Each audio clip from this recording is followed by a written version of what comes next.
WACSI podcast series. WACSI, building a culture of effective giving and corporate social responsibility.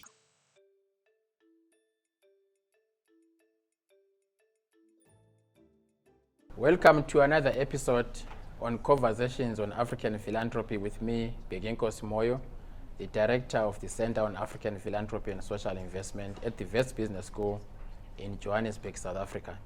I'm joined today by Nana Asentewa Afadzinu. I hope I pronounced the last two correctly. The Executive Director of the West Africa Civil Society Institute, popularly known as WACSI. Nana, welcome. Thank you very much, Becky. I'm glad that you could join us. I know you are busy with your studies, and that's the reason why you are here. And thank you for joining the PhD retreat last week. I hope you found it useful. So let's start there. Let's start there and have your reflections on the PhD retreat. I mean, I have many good things to say. I must say that when I came, I've been on this PhD journey for a while. And there were some very challenging areas. And what the retreat did for me was that it helped clarify some of the very challenging areas that I was facing. I got to meet an amazing group of people, fellow travelers, I call them fellow travelers on the PhD journey, who were enthusiastic, some of them were facing similar challenges, so we were able to really engage. And the resource persons who were there, from CAPSI, from the business school, from other schools like the accountancy school, were very, very supportive and mentored, encouraged, supported in different ways. And I found it reinvigorating. I must say that it gave me a new lease of life for my PhD, and I'm really looking forward to finishing it. With the new boost that I've got from the retreat. Yeah. Great, thanks. And it's nice to hear that, because we put together some of these interventions precisely because we want to make sure that our students get to experience the journey for what it is, but do so in a way where they've got some facilities that assist them through the journey. I started by talking about the PhD journey with you, because a lot of people would be asking me at times, why should I do a PhD? I'm already an executive director of an institution. And you're a classic case. You've been leading WACSI. You've been all sorts of platforms as the chief executive of WACSI, and yet you registered to do a PhD. In fact, you are our first PhD student. Why did Nana want to do a PhD when she's already an executive director of a big institution in West Africa? I've been working within the civil society space for over 20 years now. And one of the key areas for us within civil society, particularly, I speak mainly from the West Africa points or perspective, is a certain dependency on external philanthropy. And every time we talk about philanthropy, we are talking about the Eurocentric model of philanthropy, foundations, perhaps you could even talk to some extent some high net worth individuals, but mostly you are looking at foreigners, quote unquote, supporting particularly work on social justice. So increasingly, I had wondered, why is it that we all talk about, we give a lot in Africa. We give and we know we give. Now, my challenge was why we were unable to translate that giving to support social justice. And so that inquiry led me, of course, to talk to some people like yourself who already are leading thinkers in this area. But I also wanted to find out more.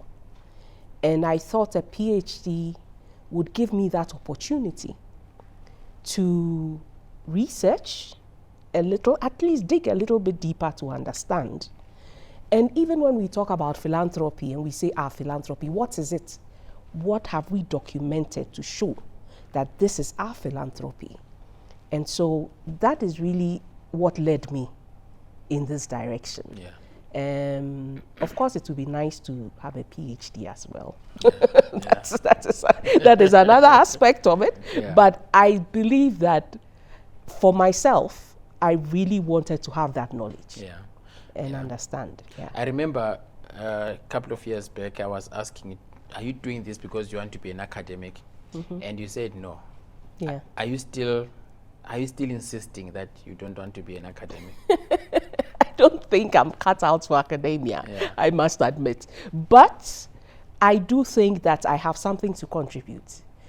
I believe that if I'm able to find out what it is that we are looking, really explore, and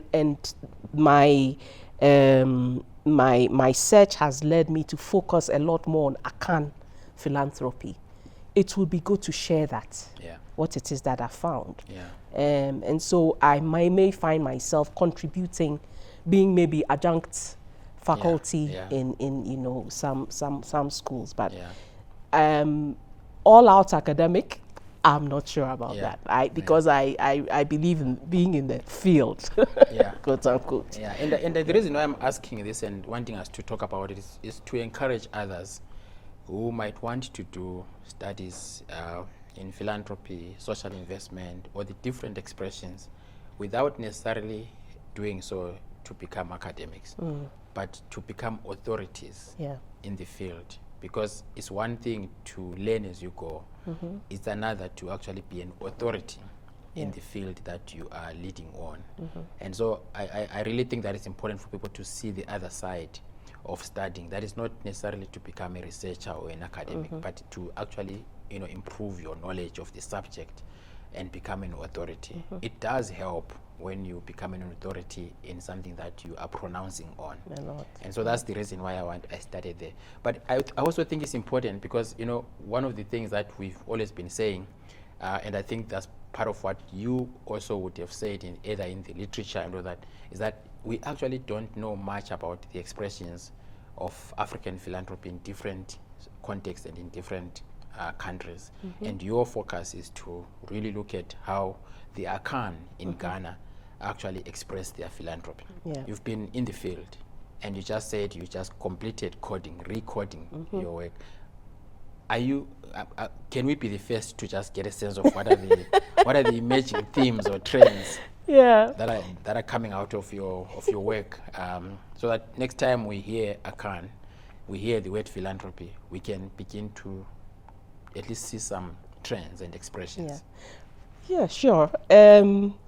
I think one of the first things that came out in the interviews and engagements with the participants who were very generous with their time and knowledge is that Akan philanthropy embraces many things. It's a concept that is not narrow and just focused on people giving money or the wealthy giving money. It actually conceptualizes Akan philosophy of living, of life, of the harmony and equilibrium that is needed in community to enable development and advancements. Akan philanthropy has underpinning it, and I would say that resonates with a lot of the literature that has already come out on African philanthropy. Values like reciprocity, values like Ubuntu, communalism, humanism, as some people would refer to it, values like gratitude, values like obligation, but not obligation in a sense that you are looking at legal obligation, but rather a certain moral or ethical obligation to community, because we are connected to each other and we are in a sense obliged to take care of each other, because if the other survives, the other survival depends on your survival depends on another survival. So you are in a sense obliged to take care of that other person. Yeah. The fact that account giving is, as I said, not only money. You are looking at time, you are looking at several other resources. You are looking at time, you are looking at people giving their material wealth, you are looking at, and particularly for the akan, also the way they think about family. Family for the akan extends beyond, I mean, like in many African countries, the nuclear family. You are looking at extended family, but particularly for the akan, they are matrilineal. So they are looking at the line of, they would say the sister's line, or the mother's line. Yeah. And philanthropy is, or giving is extended in that line. So that in a sense underpins the way they give. And that's why an uncle, somebody's uncle who is their mother's brother, would take care of them even better than their father would. Yeah. And they see that. So the whole matrilineal clan, not only even just the nuclear family and the just extended family, but the clan as a whole, which could cut across several ethnic groups, is something that giving is extended. Another very interesting finding is that account giving is throughout life. Now, life is not just life as you see it for the living. Life doesn't end when a person dies or when their physical body dies. It moves, so you have the physical and the spiritual. Yeah. So the actors in account giving or account philanthropy is not just living beings. You are also looking at the ancestors. Yeah. You are looking at the deities. You are looking at God, because these are all parts, they are all beliefs and part of the philosophy of the account. Yeah. And the reciprocity that I talked about earlier is because accounts believe that life is cyclical or circular. Yeah. And that what you give comes back to you. And so all of that underpins account giving. And so we don't have one name for the other. There are different names that came out, Oma, Achedie, all of that. And things like even, and a very interesting aspect also is the fact that giving thanks is part of account giving. When somebody gives you something, there is an expectation that you would go back to say, give thanks. That's the gratitude I was talking about earlier. It's not giving the person the same, it's just a token, but to say thank you and to appreciate what the person has done for you. Now, there are very interesting things that I think I will talk a bit more about, interrogate when it comes to issues around corruption. Because then people will say that there's a certain corrupting of that practice, which has led to corruption. And the fact that account giving traditionally has changed over the years. It has been affected by colonialism, it has been affected by migration, it has been affected by Western education, and the participants were very particular that it had been affected by Christianity and a certain brand of Christianity. Which they thought demeaned African traditional religion and some of the values that underpin it. And of course, the fact that capitalism has affected our economy and the way we work and everything. And so the communal way in which we used to live has been affected negatively. And that has also had a knock-on effect on account giving. So there are still aspects of account giving that is practiced, but a lot has changed over the years. So these are some of the things that I've found. Yeah, fascinating. So Ghana is currently, well, maybe not currently, but over the last couple of years has been undergoing certain shifts. And one of them has to do with, a new policy. I think it's not new anymore, perhaps, but that focuses on, is it aid for trade? As one of the ways in which the government wants to deal with issues of aid, but also development. But at the same time, I think this has been happening at a time when philanthropic actors have also been discussing the role that philanthropy ought to be playing, but also looking at the fate of civil society. And this is where WACSI has also been very much instrumental. I'm interested to know whether at this point in time in your PhD journey, and with some of the insights that you are getting into, these are helping you, firstly as an individual, but secondly as a leader of a key institution within the West Africa context, in responding to some of the organizational but also national challenges that countries might be facing.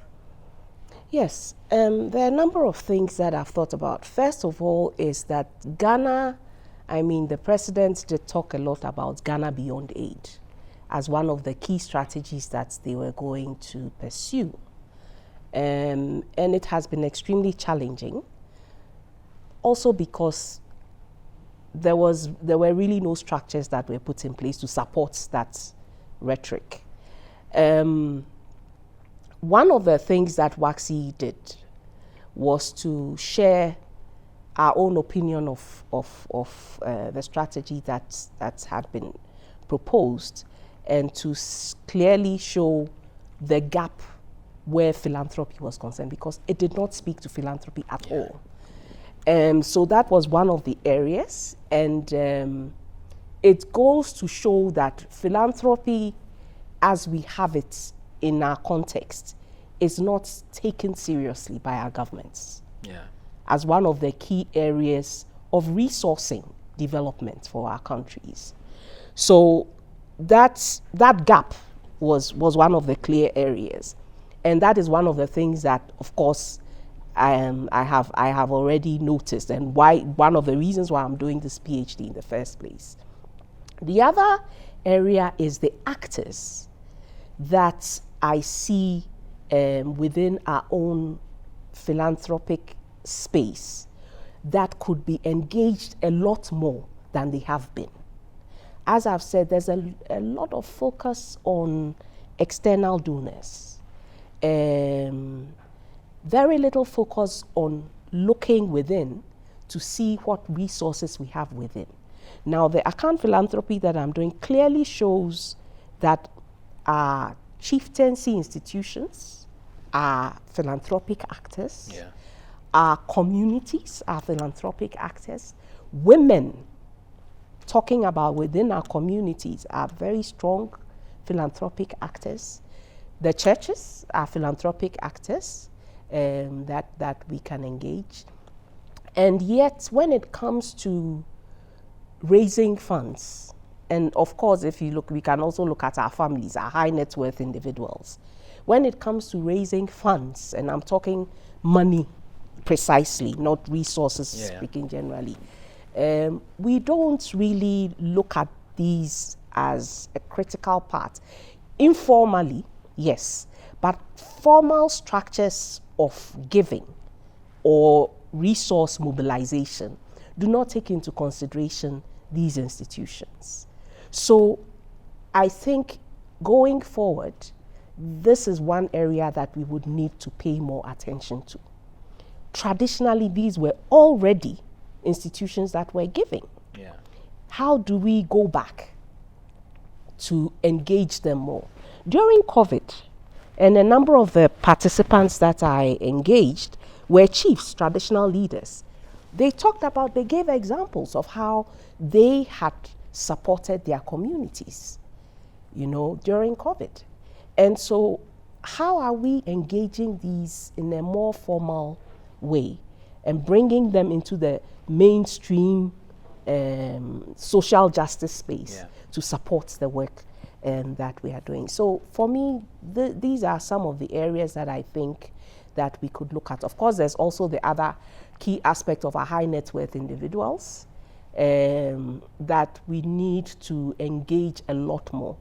Civil society organizations, particularly those in the social justice space, are skeptical about engaging high net worth individuals for a number of reasons. And and maybe even high net worth individuals are also cautious about engaging in the social justice space. Many of our high net worth individuals depend on our governments for business. Our governments are our biggest employers. They give the biggest contracts. And many of these businessmen and women have to depend to a large extent, some of them, on government projects to run their businesses and you know, sustain them. So to be part of any kind of program or project that would place them in direct confrontation with the hand that, you know, provides a lot of their funding and resources is not something that they are thrilled with. On the other hand, civil society organizations are also to some extent suspicious of some of our businesses and their practices. And I think there's some work to do there about building trust and building bridges and understanding what it is and finding ways of engaging. Because I believe that our high net worth individuals want good governance. They want countries that work. And that would make them even benefit more. But at the same time, they don't want it to be in a way that, you know, destroys the goose that lays the golden eggs for them. So we need to engage more, I think. So these are some of the things for me that I think we could do a lot more work on. Civil society itself, and I'm speaking of the sector as a whole, particularly in Africa, and in West Africa that I know quite well. Our mindset about resourcing the work that we do has to change. Many of the organizations, NGOs that were set up, particularly from the 1990s, were funded in a big way by external donors and continue to be funded by external donors. And so, in a sense, we've become dependent on that source of funding. And finding and connecting with our own communities, because like I said, traditional African giving is relational. You have to build community. And if we don't build that community, it will be challenging for our own to support our work. So that is another of the areas that we need to change our mindset to become more dependent on our own resourcing, less dependent on external resourcing. But there's extra work that needs to be done in building that community that can enable that to happen. So I've no doubt that in a few years to come, the narrative there might actually change, because one of the fascinating things, and I think this will be part of our story as WACSI, one of the fascinating things that the biggest number of our PhD students is from Ghana. Okay. So I know that the issues that you are dealing with very soon will get the limelight because of the PhDs that are being written on the state of philanthropy, its expressions, how Ghanaians give, both in the traditional sector of philanthropy but also in the corporate sector. And so that's why I spent a bit of time here, because, you know, I'm fascinated by the trajectory of the discussions and the narratives in the country. Firstly, by civil society, by government, but also seeing a lot of PhD students that are writing on the field of philanthropy from Ghana. So we'll watch this space. But I also wanted us to talk a bit about your role, but also your experiences as the head of WACSI. For those that don't know much about WACSI, what does WACSI do? Okay, so WACSI is the West Africa Civil Society Institute. It was set up in 2005, began first as an idea, a concept that was proposed by the Open Society Initiative for West Africa, OSIWA, which had been funding civil society organizations for several years, but had realized that civil society organizations in West Africa were passionate about what they were doing. Many of them had knowledge about the technique, they had technical expertise on their area of focus, but there were some capacity gaps when it came to their institutions. So governance, management, operations, these were areas that they were struggling with. And so for Osiwa to be able to have the kind of return on investment, because they were supporting these organizations, funding these organizations. So a return on investment, I'm not talking about money, of course, but a social return on investment that they were looking at, the change, the transformation in West Africa that they were looking out for. They needed to fill these capacity gaps. But Osiwa as an organization was a grant-making foundation, the West Africa Foundation of the Soros foundations then, was not cut out to do that. That was not its mandate. So it had a discussion with civil society in the region, and they came up with the idea of WACSI. And so WACSI started operations, full operations in 2007. It was established in Ghana. And so WACSI's main focus is strengthen civil society capacity in West Africa. Strengthen institutional capacity, strengthen knowledge capacity, and also we are looking at issues around the ecosystem that civil society works in. So the civic space that civil society works in, the partnerships that civil society is engaged in, the resourcing of civil society. So these are the areas that WACSI focuses on, and we do that through several means: training, we do research and curate knowledge, share, we do convenings and engage. And one of the key areas that we are currently working on and building a lot more is technology. Because we are in the 21st century, we are a fourth industrial revolution, technology is key to development.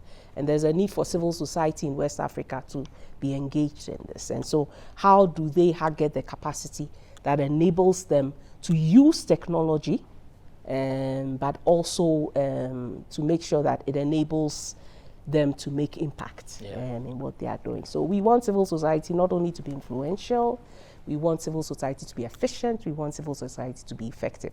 I've called WACSI water. WACSI is like water in the human body. So or you can say oil in the wheels of a car.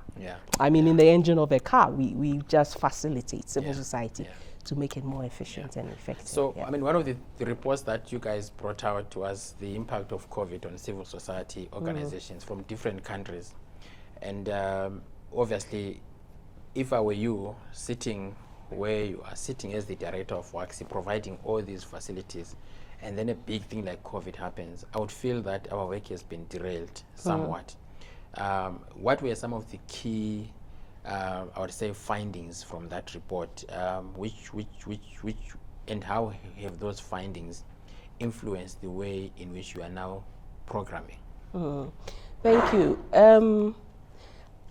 I would say for WACSI, one of the things that COVID did was to affirm what WACSI had been talking about. I think before COVID, there were few, I mean, we had been talking a lot about strengthening civil society capacity to enable them do the work. Don't just give them funding to deliver on programs.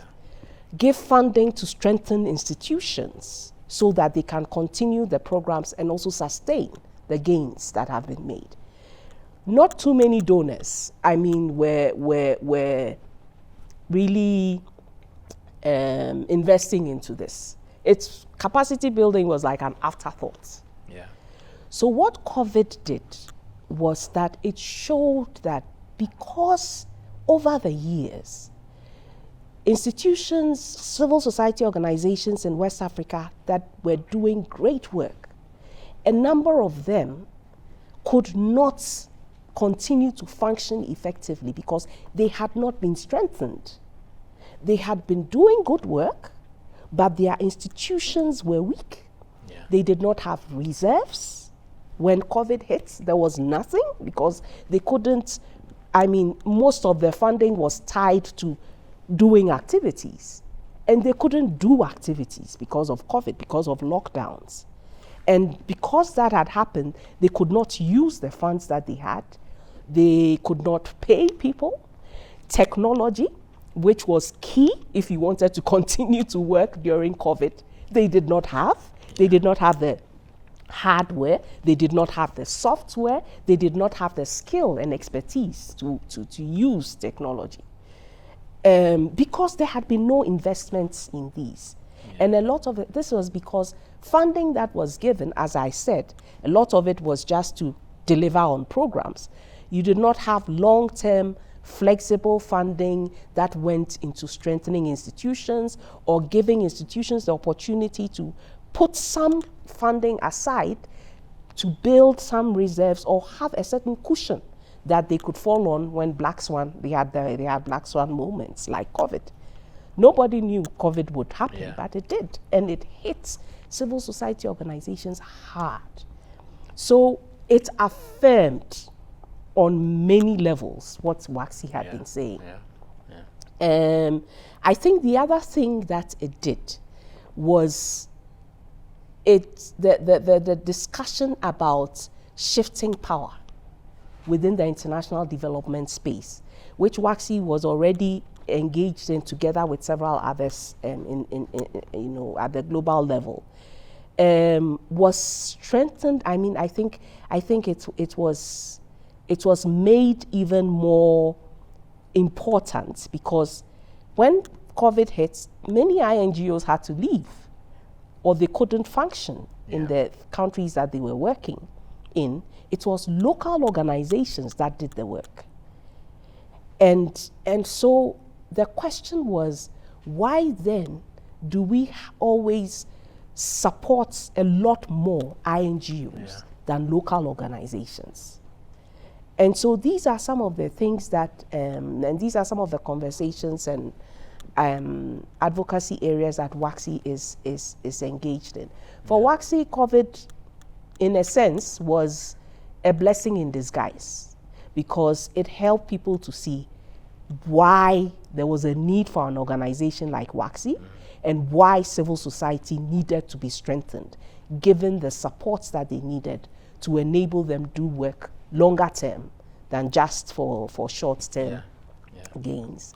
So these are some of the things. And the other work that you've been doing is on resource mobilization. Yes. I know it's resource mobilization. You've even developed a toolkit for other organizations to utilize. But we did a case study of WACSI and some of the, I would say some of the shifts and some of the thinking that you were beginning to take when it comes to sustaining your work. How successful have you been in trying to sustain the interventions of WACSI financially? I would say that it has not been easy. But what I like is that we made the shift, we made the move, and I think that it is beginning to pay dividends. One of the things that we did was that immediately we said we didn't have reserves as WACSI. We needed to build reserves. Now, we didn't have, a lot of the funding we were getting was earmarked funding. So you couldn't put anything aside to build reserves. So we decided that as an organization, we were going to also pursue services that would give us non-earmarked funding. And we did that. And so with that, we started to build some reserves. We got a reserves policy, our board sanctioned one, and we started to build some reserves. The other thing we did was to be able to use non-earmarked funding to buy an asset. So we got land. What we intend to do with that land is to build a conference facility and residential facility, a space where civil society on the continent can use to really engage, it's a space for civil society. They can use it to engage on different issues that concern them. It could be a space for refuge for civil society, human rights defenders that are under threat, but just a space for civil society, which could be used in different ways. We could rent some part of it. The idea is that it would self-fund. It will be self-funding, and so that we will not have to be raising funds to take care of that facility. It would self-fund, but apart from that, it would also raise some funding that we could plug back into the work that WACSI is doing. Now, the other thing we did was that WACSI, because it's a regional organization, West African organization, works in the 3 West African languages. The European languages, so English, French, recently Portuguese. Now, we have interpretation equipment. So we use it ourselves to cut down on our costs. And apart from that, we also hire that interpretation equipment to give us some funding that we can again plug back into the work. We also invested in technology. So when COVID hit, we were not affected that much by the technology aspect of things, because we had already started investing in technology. We had already started learning how to work remotely. We are part of the TechSoup global community, actually the West Africa regional representatives. And so we had already built those kinds of networks and communities and also gotten the resources. So that helped us as well. And that fits perfectly into the debate that WACSI has been having on one, shifting the power, but also decolonizing philanthropy. And currently there is the big name, when you talk about decolonizing philanthropy, everyone wants to speak about funding that has been given by Mackenzie Scott. And I know that you are one of the recipients, WACSI, so to speak, and many others in the continent.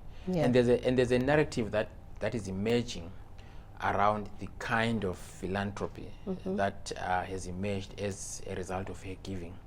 And of course that has kind of put other institutions on the spotlight in terms of the processes, the systems, the conditions that are always associated with funding. Maybe to be useful from the perspective of WACSI, but yourself as the CEO, what the benefits of this new form of funding that is emerging has been to WACSI in this short space of time, compared to the traditional ways in which we have always known grant making or funding to take place. Thank you very much, and I must let me use this platform to publicly thank the Mackenzie Scott for the contribution that they made to WACSI. Now, this was a one-time contribution of $4 million. One-time contribution of $4 million, no strings attached. All they said was, use the funds to support the organization. You know what it is that you need. Use it to support the organization. Just give us a report about what the organization has done. And of course, your accounts, but you don't have to report on the funding that they have given. Now, what that does is that it enables an organization to then decide, what is it that we have been needing support for that we've not been able to get? Because like I said, particularly when it comes to core funding to support organizations or funding to build reserves, very, very few donors, if any, give that kind of money. So to get this one-off amount at a go to say, use it for what you know that you need, is a gift for an organization like WACSI. And for us, we are using it for a number. We are investing part of it into our next generation program. We are also using part of it for an endowment fund, which we are building, and also going to use part of it to get our own building. Because at the building that we have now, we are renting. So getting our own building will save us that rent money for us to plug it back into our reserves and be able to get some funding to support the institution. So it is a blessing. It is a real blessing for an organization to get that kind of funding. I mean, I must say that the Open Society Initiative for West Africa, since our establishment, has supported us every year with funding, which has enabled WACSI. That kind of long-term funding also supports the institution to enable it, to strengthen it. But if you get this one-off huge, or fairly big amount, I mean, there are organizations that are getting hundreds of millions, so 4 million may be nothing. But for an institution like us, we were very appreciative of that amount. So that's it. Which takes me to one of our last questions. What is your vision for philanthropy in the continent, especially having experienced the different forms of support? And currently you've just described this flexible way. And of course, there are others that have kind of come with similar initiatives that allow institutions to be flexible. For example, the Ford Foundation's Build program is meant to actually provide something like that. But what is your vision of philanthropy in the continent, given this context? I would first say that I would hope that in the coming years, we would have a lot more giving to social justice work from our own continent and from our own people, not just the wealthy, but everybody. Because one of the things I found is that in Akan philanthropy, and I think in African philanthropy, everybody is a philanthropist. So for us to be able to make that connection and build that community to enable African philanthropy to thrive on the continent and support our own development, for me, is one of the key areas. The other thing would be that kind of philanthropy would understand our context and would support our institutions and build strong institutions. Because when you build strong institutions, it doesn't matter who you bring into the institution. The institution is able to manage, to a large extent, individuals that are, when you have strong institutions, it's better. It's good to build strong people, but it's even better to build strong institutions. So I would hope that our philanthropy, being our philanthropy, would also support building African institutions. I would also hope that our traditional institutions would be key actors in this giving. So it's not just the high net worth individuals or just the ordinary citizens of the continent, but our institutions. So our religious institutions, our traditional institutions, our community institutions. I believe that this is something that we must look at. And I would hope that our governments will take us seriously, so that when they are development policy, African philanthropy will be a key aspect of it. And they would invest the time, the resources, that is needed to get the data, the infrastructure, and everything that we need to support African philanthropy. Because if you look at our tax systems, for example, one of the reasons why our high net worth individuals are really not enthusiastic about giving for our development is where is the incentive? In Europe and other places, there's a lot of incentive for giving to social justice work. What is the incentive in Africa? And that is government work.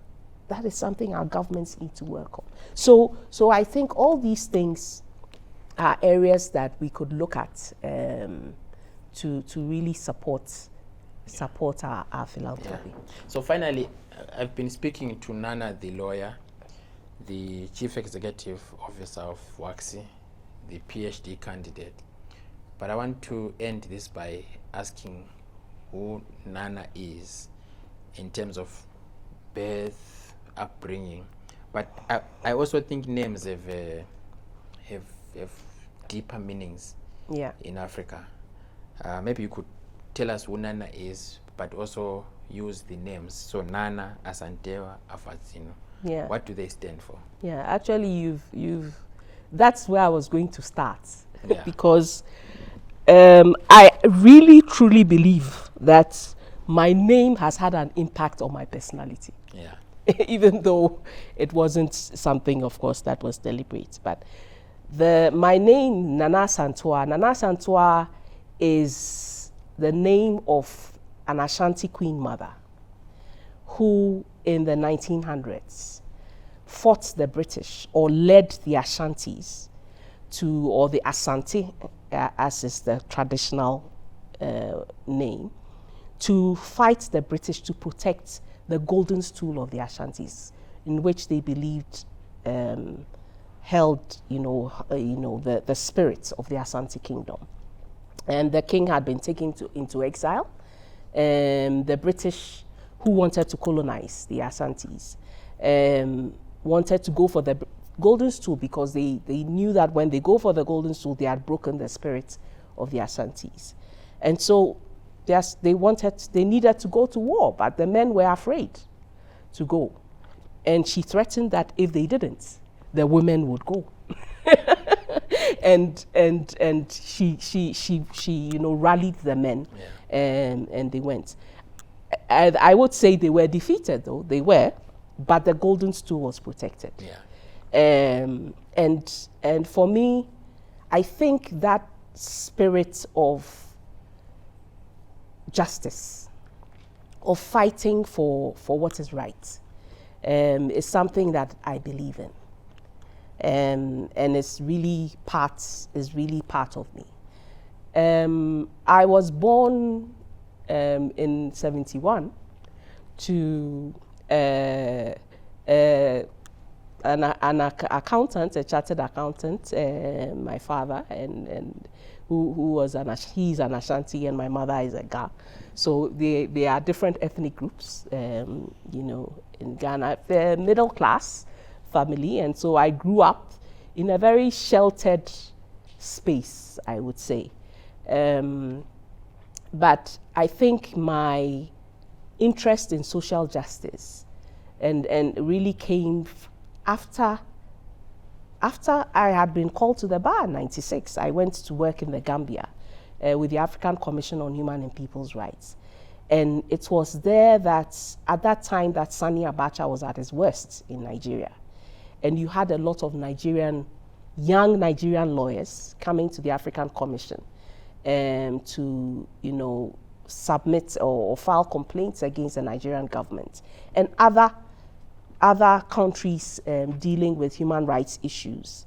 And it was there that I think I found my calling, because that's where I understood that you could be a lawyer, but still do something that really changed the lives of ordinary people and changed the trajectory of social justice in our countries. And for me, I decided that was where I was going to stay. Yeah. So from there, I have worked in civil society and in different areas of civil society.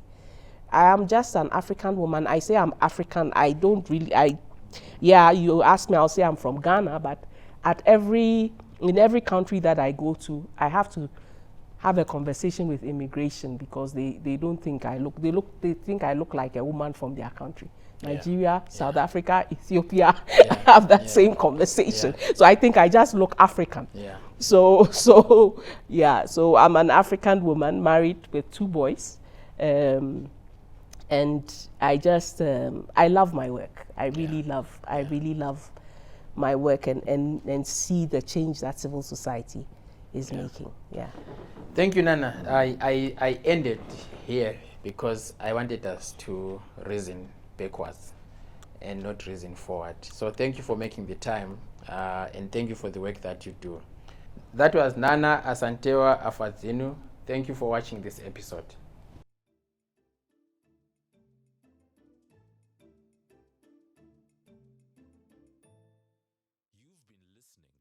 WACSI podcast series, talking all things philanthropy.